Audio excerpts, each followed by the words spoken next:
Olá, meninos, tudo bem? Sejam bem-vindos a mais uma aula de redação comigo, Isabel, professora do Centro de Ensino Dr. Gensílio Gonzaga Jale, o CP Gensa. Bem, meninos, nós estamos começando um novo período letivo, né? Nós estamos começando o nosso segundo semestre, né? Isso quer dizer que nós já estamos bem próximo do final do ano, tá? E faltam pouquíssimos meses para nós estarmos finalizando esse ano letivo.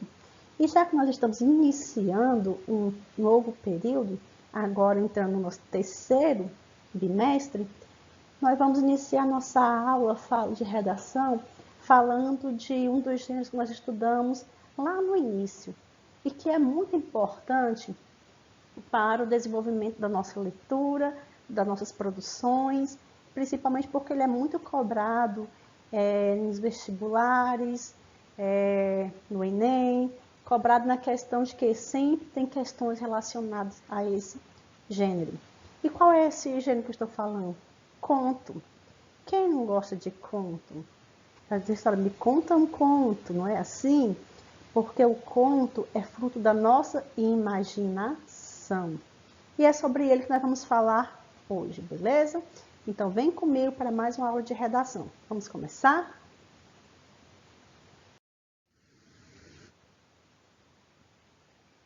Primeiro, vamos lembrar o que é conto, né? Vamos começar pela definição. Entendemos por conto uma narrativa curta que, em geral, apresenta apenas um conflito, tem apenas uma ação para ser resolvida, apenas uma ação que se desenvolve durante todo o texto. E esse conto, esse gênero, ele se subdivide em outros gêneros. Nós vamos ver, por exemplo, o conto fantástico e o conto de fadas, tão apreciados por nós leitores, não é mesmo? O conto é um dos gêneros narrativos mais comuns na tradição literária brasileira. Grandes autores como Álvares de Azevedo, Machado de Assis ou Mário de Andrade são reconhecidamente excelentes contistas. Em virtude da importância do gênero, muitas faculdades e universidades solicitam aos candidatos, em seus vestibulares, que produzam contos. Existem, inclusive, alguns tipos ou subcategorias desse gênero, entre os quais estão o conto de fadas ou o conto fantástico. Eles gostam de aparecer nos exames de vestibular, tá, gente? Quanto à estrutura, como é a estrutura de um conto? Se é uma narrativa curta, ele envolve apenas um conflito. E partindo dessa perspectiva, nós entendemos que o momento de maior tensão do gênero é o chamado de clímax, ok? É aquele momento em que a ação realmente acontece, onde você percebe que todos os personagens entram num estado de, digamos assim, de apreensão, de nervosismo, não é? E além disso, embora não seja regra, é comum que o conto apresente poucos personagens. Se é algo curto, não precisa de muitas pessoas envolvidas, não é? Espaço ou cenário limitado e recorte temporal reduzido, ou seja, é um tempo muito rápido, ok? E essas ações, elas acontecem apenas em um único espaço. É por isso que o espaço, o cenário, é limitado. Se é uma ação numa casa, só numa casa, e geralmente nessa casa ela acontece numa sala, no quarto, é sempre muito limitado. O tempo a gente percebe que é rápido, você percebe assim, aconteceu durante um dia, durante uma noite, foi em um mês, ok? Mas eu vou falar também um pouquinho do tempo mais lá na frente com vocês. Elementos do conto. O conto possui como elementos os personagens, o espaço, o narrador, tempo e enredo. É o nosso famoso pente. Vocês lembram, gente? Esse bisuzinho que foi passado para vocês lá no início do ano, que dentro do conto nós temos que ter o pente, personagens, espaço, narrador, tempo e enredo. E é sobre cada um deles que nós vamos falar agora. Vamos começar pelos personagens. Esse elemento corresponde aos seres que executam e sofrem ações durante o enredo das narrativas. Nesse sentido, podem ser personagens tanto seres humanos quanto outros seres viventes, tais quais animais, plantas ou até objetos humanizados. Veja a seguir a apresentação da personagem Ana do conto O Amor de Clarice Lispector. Deixa eu fazer uma leiturinha rápida aqui para vocês. Os filhos de Ana eram bons, uma coisa verdadeira e sumarenta. Cresciam, tomavam banho, exigiam para si, malcriados, instantes cada vez mais completos. A cozinha era, enfim, espaçosa, o fogão enguiçado dava estouros. O calor era forte no apartamento que estavam aos poucos pagando. Mas o vento batendo nas cortinas que ela mesma cortava, lembrava-lhe que se quisesse podia parar e enxugar a testa, olhando o calmo horizonte, como um lavrador. Ela plantara as sementes que tinha na mão, não outras, mas essas apenas. E cresciam árvores. Crescia sua rápida conversa com o cobrador de luz, crescia a água enchendo o tanque, cresciam seus filhos, crescia a mesa com comida, o marido chegando com jornais e sorrindo de fome, o canto importuno das empregadas do edifício. Ana dava a tudo tranquilamente, sua mão pequena e forte, sua corrente de vida. Observem aqui que nesse trechozinho nós temos a apresentação da personagem principal do conto de Clarice Lispector, que é Ana. Fala da vida dela, da rotina dela em casa com os filhos e com o marido. Ou seja, logo no início do texto nós conhecemos essa personagem e o ambiente que ela vive, que é a sua casa. Nota-se que o leitor conhece a personagem pelas ações de Ana. Ela plantara as sementes que tinha na mão, não outras, mas essas, bem como pela descrição de pessoas próximas a ela, como os filhos, o marido.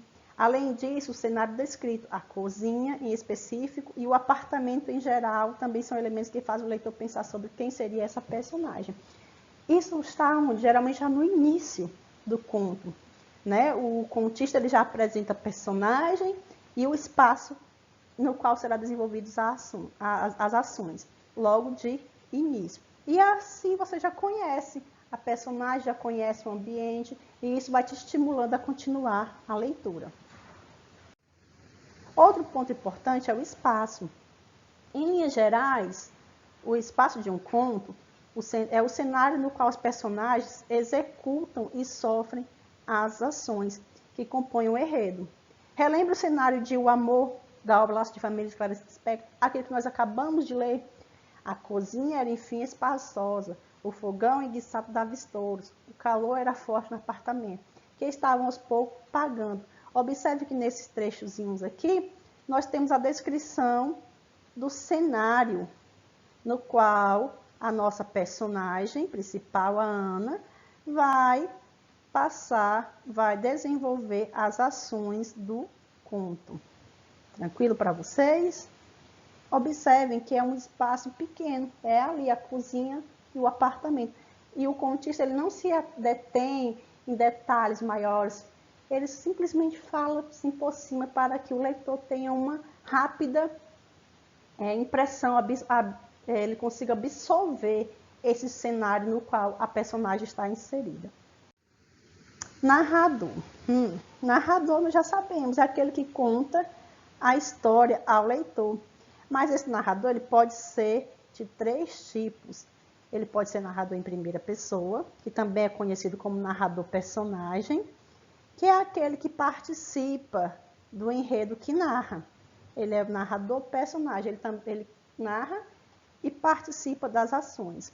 E neste caso, os verbos são flexionados na primeira pessoa do discurso, no caso eu, não é? Todos os verbos vão estar flexionados de acordo com essa primeira pessoa, eu. Narrador observador, o próprio nome já diz, ele apenas observa, é alguém externo à história, ele não faz parte da história e ele é desconhecido das personagens. Se ele não faz parte da história, claro que ele vai ser desconhecido. E é também relevante ao conflito. Observem que o narrador, ele está fora, ele apenas observa, ele não interfere em nada. Os verbos usados nesse caso vão ser os verbos flexionados na terceira pessoa do discurso, ele ou ela. Tranquilo? É importante dizer para vocês, esse narrador conta apenas o que vê. Ele desconhece o futuro ou os pensamentos das personagens. Tranquilo para vocês? Outro tipo é o narrador onisciente. Ele também não participa da história. No entanto, tem uma diferença entre ele e o narrador observador. Esse tipo de narrador, o narrador onisciente, ele conhece o passado, ele conhece o futuro, o presente que ele está narrando e os pensamentos das personagens. Por isso que ele é onisciente, porque ele está presente em tudo, no passado, no futuro e nos pensamentos da personagem. Embora ele não participe da narrativa, embora ele seja desconhecido das personagens, ele sabe o que elas pensam, ele consegue saber o seu passado e o seu futuro. E é por isso que às vezes nos contos nós temos aquele chamado flashback, é quando a personagem começa a lembrar de alguma coisa que aconteceu no passado. Ok? Bem, em relação ao tempo, vou chamar a atenção de vocês para uma coisinha. Por quê? Porque o tempo narrativo ele pode ser entendido de duas formas. A primeira delas é que diz respeito à época em que o conto, a história, ocorre. E um exemplo claro disso é o conto A Negrinha, de Monteiro Lobato, que ele conta, traz o enredo, pouco depois da libertação dos escravos, em 13 de maio de 1888. E veja aqui um trechozinho desse conto.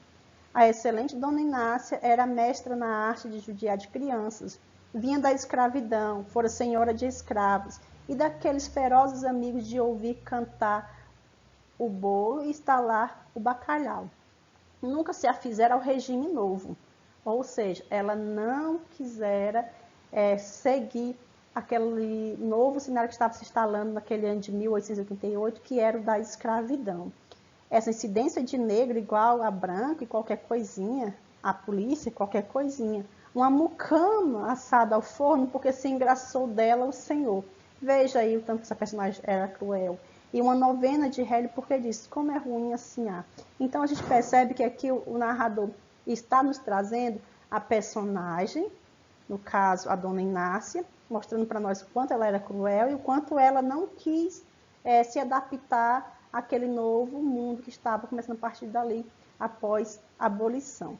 O 13 de maio tirou-lhe das mãos o azorrague, mas não lhe tirou da alma a gana. Conservava a negrinha em casa como remédio para os frenesis, ou seja, tirou-lhe das mãos o açoite, né, com que ela castigava os negrinhos, mas não tirou isso da alma. Então, ela continuava castigando as pessoas. Além dessa perspectiva, há também nesse elemento a ideia de tempo e de duração da narrativa.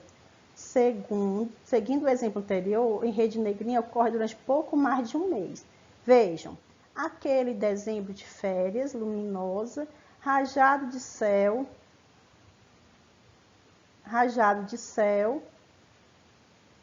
trevas adentro do seu doloroso inferno envenenara. Brincara ao sol, no jardim, brincara. Observem que aqui ele determina o período em que acontece. Ou seja, nós percebemos aí que o tempo da narrativa conto pode ser relacionado ao período da história e pode ser também a duração da narrativa, que aqui no caso é de um mês. Tranquilo para vocês? Qual mês? O mês de dezembro. Bem especificado aqui pelo narrador. Enredo. É definido como a sequência das ações que compõem a história. É o enredo que traz movimento para o gênero narrativo. Dentro do enredo, nós vamos encontrar o conflito, que é o quê? É a situação problema, aquela que é vivenciada pelos personagens em uma narrativa. E no caso do conto, esse conflito é sempre único, é um só, apenas um problema a ser resolvido. Tranquilo? E ele está onde? No enredo, que é o desenrolar de toda a narrativa. Vamos falar um pouco sobre tipo de conto. O primeiro tipo que eu vou falar com vocês é o fantástico. Conto fantástico. Eu especialmente adoro esses. Pode ser definido como aquele em que o enredo apresenta situações inexplicáveis. É por isso que eu gosto tanto. Segundo as leis que regem a realidade. Nesse tipo de narrativa, o acontecimento sobrenatural está sempre presente. Por exemplo, no conto Pirotécnico de Zacarias, de Murilo Rubião, o narrador é atropelado e morre. Em seguida, houve aqueles que o mataram discutir o destino do seu corpo e então protestam.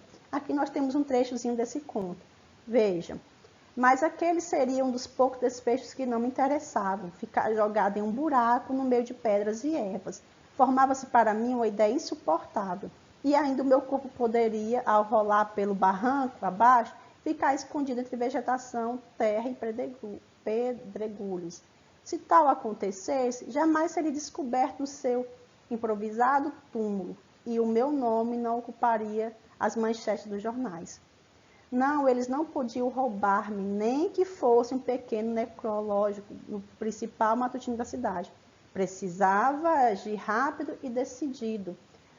Alto lá, também quero ser ouvido. Observem, alto lá, também quero ser ouvido. É a fala do personagem, Zacarias, que no caso está morto. Então, você pensa, como alguém que morreu pode falar algo, né? Isso é possível apenas na narrativa, como um conto fantástico. Por isso que ele é tão maravilhoso. Nós temos também os contos de fadas, que é aqueles velhos conhecidos da nossa infância. Também adoro. São os gêneros medievais que ainda fazem muito sucesso. Por definição, esse tipo de narrativa tem personagens folclóricos, tais como fadas, gnomos, animais personificados. O que são animais personificados? Eles adquirem qualidades, características dos seres humanos. Além disso, é comum que esse tipo de conto apresente um fundo moral, claro, e por isso tem certo caráter didático. Ou seja, ele tem um fim, que é de passar um ensinamento. Bem, gente, chegamos ao fim da nossa aula. Agradeço pela atenção. Muito obrigada. Espero que tenham gostado. E agora é sua vez de me contar um conto. Eu aguardo vocês lá na nossa atividade. Eu quero um conto, beleza? Me conte um conto. Beijos e até a próxima aula.